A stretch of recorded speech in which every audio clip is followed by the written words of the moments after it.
Revelation chapter 2. In Revelation chapter 2, the angel of the church in Ephesus write. Ephesus was an ancient Greek city and later a major Roman city. On the west coast of Asia Minor, it was one of the 12 cities of the Ionian League during the classical Greek era. In the Roman period, Ephesus had a population of more than 250,000 in the 1st century BC, which also made it one of the largest cities in the Mediterranean world. The city was famed for the Temple of Artemis, completed around 550 BC, one of the 7 wonders of the ancient world. Emperor Constantine I rebuilt much of the city and erected new public baths. However, following the Edict of Thessalonica from Emperor Theodosius I, the temple was destroyed in 401 AD by a mob. The town was partially destroyed by an earthquake in 614 AD. The city's importance as a commercial center declined as the harbor was slowly silted. The Gospel of John may have been written in this city. The city was the site of several 5th century Christian councils. It is also the site of a large gladiators' graveyard. That is most interesting.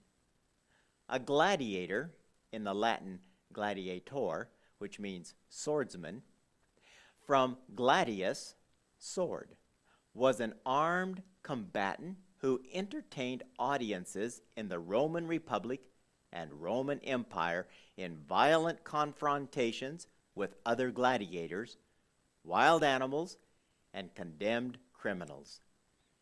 Some gladiators were volunteers who risked their legal and social standing and their lives by appearing in the arena.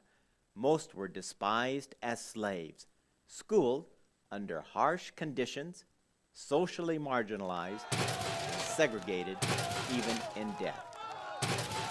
Excuse me, what are you doing here? Get back up there. Shoot. Okay. Irrespective of their origin, gladiators offered audiences an example of Rome's martial ethics, and in fighting or dying well, they could inspire admiration and popular acclaim. They were celebrated in high and low art, and their value as entertainers was commemorated in precious and commonplace objects throughout the Roman world. I would like you to remember these things about Ephesus and the gladiators as we continue in this prophecy. The message Jesus gave to Ephesus was a prophecy for their present time and for their into the future time. It is relevant for all churches who claim to be of God, but it also had a more immediate time period that extended from about 31 to 100 AD. This time period was when the Church of God was at its purest. Why? Because it came straight from the hand of Jesus. The apostolic time was directed by the apostles who had walked and talked with Jesus and had seen his perfect life. They emulated that life and passed it on to everyone they came in contact with. The last apostle to die was John, about 100 AD. The apostles fought like gladiators for their faith. They, like the gladiators, were socially marginalized, segregated, schooled under harsh conditions, and were despised. These conditions were the perfect breeding ground to develop excellence of character. Jesus is shown walking among the 7 golden lampstands, which represent the church. He is holding 7 stars. The stars are his messengers who are receiving messages from Jesus to give to his church.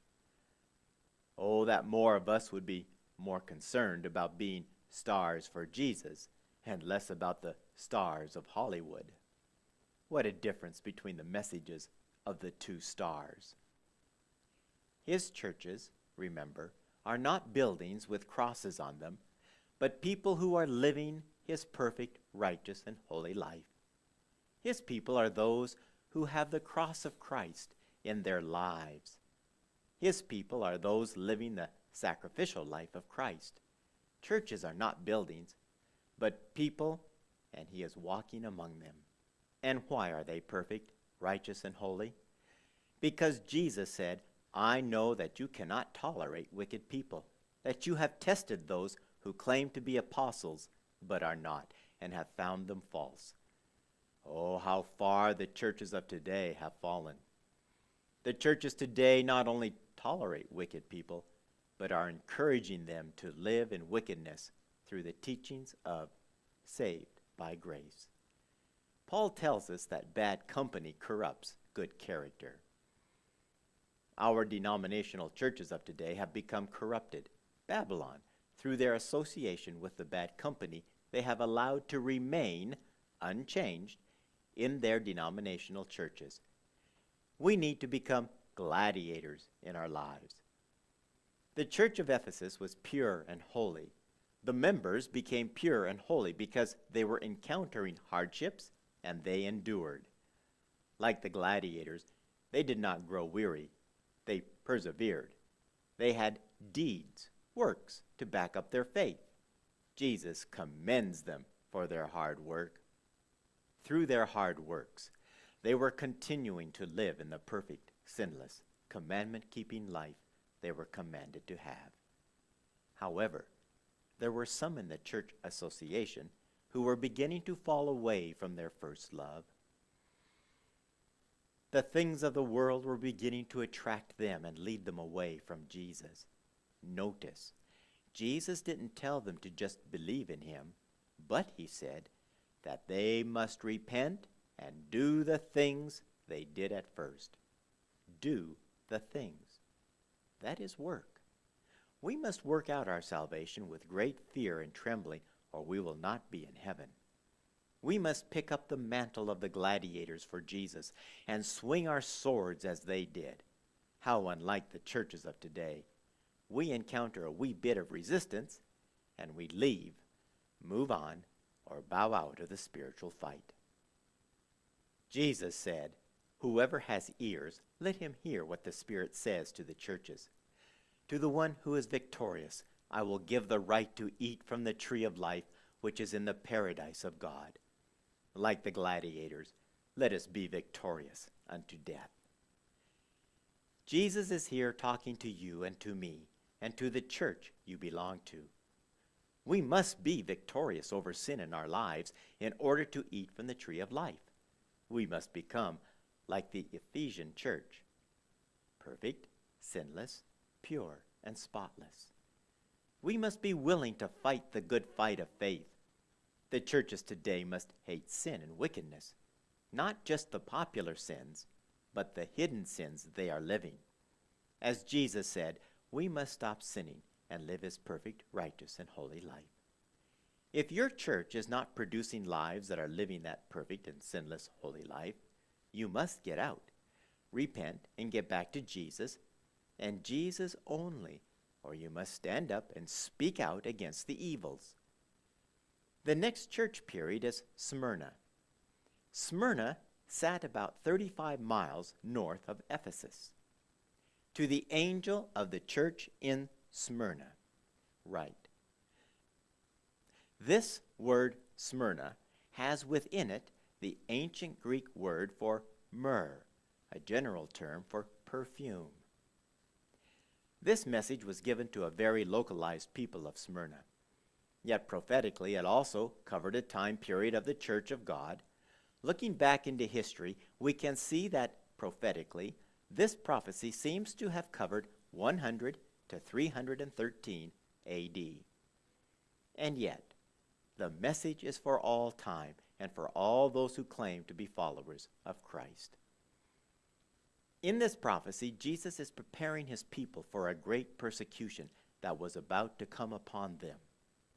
This persecution was instigated by the Emperor Diocletian and lasted 10 years, from 303 until 313 AD. As Jesus said, I tell you, the devil will put some of you in prison to test you, and you will suffer persecution for 10 days. As we have learned in our Bible studies, in prophecy, a day equals a year. 10 days equals 10 years, and that is just what happened. However, I want you to understand the love Jesus has for his people. He knows of the persecution that they will be going through. He knows of the suffering they will have to endure on account of his name. So what does Jesus do? He starts the prophecy by reminding them that he also went through suffering and persecution for them. Listen to Jesus. These are the words of him who is the first and the last, who died and came to life again. I know your afflictions and your poverty, yet you are rich. Jesus then goes on to share with them, I know about the slander of those who say they are Jews and are not, but are a synagogue of Satan. Do not be afraid of what you are about to suffer. I tell you, the devil will put some of you in prison to test you, and you will suffer persecution for 10 days. Be faithful even to the point of death, and I will give you life as your victor's crown. Yes, Jesus knows about slander. The Pharisees slandered him, but Jesus was not afraid of the suffering and death he had to go through. They also would have to suffer as he did. But just as Jesus died and came to life again, so too they would receive life as their victor's crown, just as he received his. The prophecy of Jesus here is so true. It was those who claimed to love God who killed him. It was those who claimed to be Christians who caused the true Christians the most slander and trouble. That is because even though they claim to be Christians, they are really of the synagogue or church of Satan. Yes, God has his church made up of sinless, perfect, and pure people, while Satan's churches are made up of people claiming to love Jesus with their lips, but live as Satan lives, in rebellion against God's law. We must be victorious. We must get sin out of our lives now. We must become poor in this world's goods if we want to be rich in Jesus. Let us follow the example of Jesus and not shrink from persecution, slander, or ridicule. Let us stand up and be counted as true Christians. Let us live as Jesus lived, perfect, sinless, and holy. The next prophetic church period was Pergamum. To the angel of the church in Pergamum write. Here again we find prophetic fulfillment between the years 313 and 538 AD. The thrust of this prophecy is for God's people everywhere. Now that God's church is dispersed throughout the world, it truly is living where Satan has his throne. Lucifer claims this world as his own. The majority of people follow Satan. Yet Jesus says of his people, you remain true to my name. Those who live the perfect, righteous, and holy life amid a world of wickedness and sin truly are remaining true to his name and are loved and watched over by Jesus. By this time in Earth's history, the Bible was completed as we know it today. Therefore, Jesus truly does have a sharp, double-edged sword coming out of his mouth, the Old and New Testaments, the complete Bible. There are only a few in the world who are true Christians. Most are just church-goers. Those true few Christians have not renounced their faith and obedience to Jesus. The majority of church-going Christians have left the way and are now involved in worldly teachings and adultery, both physically and spiritually. To become victorious, we must become like the Roman gladiators and learn how to handle the double-edged sword. Excuse me? Sorry about that, folks. We must handle the double-edged sword to cut sin out of our lives. We must repent and use the double-edged sword to cut ourselves out of the world and live the perfect, righteous, and holy life as in the beginning. It is in the church of Pergamum that we have the first reference about Jesus coming soon. Throughout the Bible, from Genesis to Jude, never do we read of a soon coming Jesus. Why? because his coming was still a long way off. Even Paul told the churches that Christ's coming was not going to be immediate or soon. However, here in Revelation, we have the first hint of a soon coming Jesus. It is just a hint. Time must be drawing closer to the coming of Jesus. We are now up to 538 AD. Only 1,500 years left until we reach down to our day. Soon?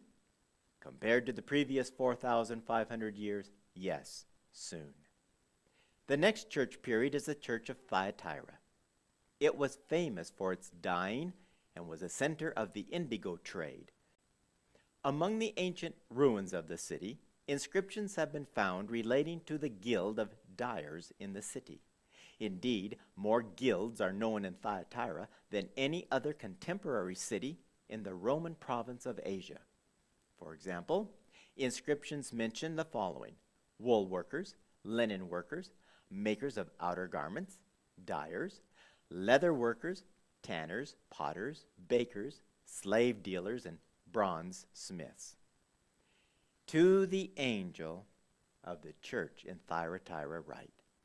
The prophetic time period of this church is approximately 538 to 1517 AD. Jesus now is revealing blazing eyes of fire with feet like burnished bronze. This gives the impression of someone angry, someone who is looking with vengeance. It is at this time that the Church of God is working very hard for Jesus. They are working at developing their characters to be like the original Ephesus church. They took the warning of Jesus seriously and began repenting and changing their lives. They began doing even more than they had in the beginning. Jesus was going to avenge them. But from what? Nevertheless, I have this against you. You tolerate that woman Jezebel, who calls herself a prophet. By her teaching, she misleads my servants into sexual immorality and the eating of food sacrificed to idols. I have given her time to repent of her immorality, but she is unwilling. So I will cast her on a bed of suffering, and I will make those who commit adultery with her suffer intensely, unless they repent of her ways. I will strike her children dead. Then all the churches will know that I am he who searches hearts and minds, and I will repay each of you according to your deeds. Who was Jezebel? If you remember your Old Testament history, you will remember that Ahab was a king of Israel. He was an Israelite who was supposed to be leading the Israelites closer to God. He was the head of the church of God. And yet, he married a pagan woman and brought her right into the middle of the church of God. The same thing was happening at this time in the history of the church of God. As Jezebel at the time of Ahab set up a false religion in the middle of God's true church, so the leaders of God's Christian church were bringing a pagan, adulterous woman into the middle of God's Christian church. It was during this time period that the church leaders united with the pagans and developed the Holy Roman Catholic Church. Nothing holy about it. God was incensed. He was angry. Instead of fighting against wickedness, the leaders united in bringing the symbols and organization of the pagans into the church of God. Through the cooperation of Emperor Constantine, the church and the pagan government of Rome united. The true church of God was driven out of the fake church of God and had to flee for their lives. Jesus said, "To the rest of you in Thyatira, to you who do not hold to her teachings and have not learned Satan's so-called deep secrets, I will not impose any other burden on you except to hold on to what you have until I come." Through the many false teachings and doctrines of this global monstrosity called the Catholic Church, the people of the true church of God lost many of the original understandings of God's true gospel. One casualty of this fornication was the lost Sabbath of the fourth commandment. Soon the whole world was keeping the false pagan Sunday worship instead of keeping the seventh-day Saturday Sabbath holy. Jesus said, "I will not impose any other burden on you." Jesus understood the great struggle now going on. When the church was true and fought like gladiators against known and understood wickedness, it was easier. But now that the church had been infiltrated with pagans, the deception was so strong that few could understand what they were to be fighting against. Truth was lost to the pagan ceremonies and doctrines. Now a darkness settled over the whole world. Let us overcome these deceptions and get out of those churches that have been infiltrated by the pagan and perverted teachings of the worldly churches. Hold on to what you have until I come. Time is getting shorter. We are now up to 1517 AD. In our next Revelation video, we will continue to follow the prophecies and see how close we are to the coming of Jesus. Thank you for being with us.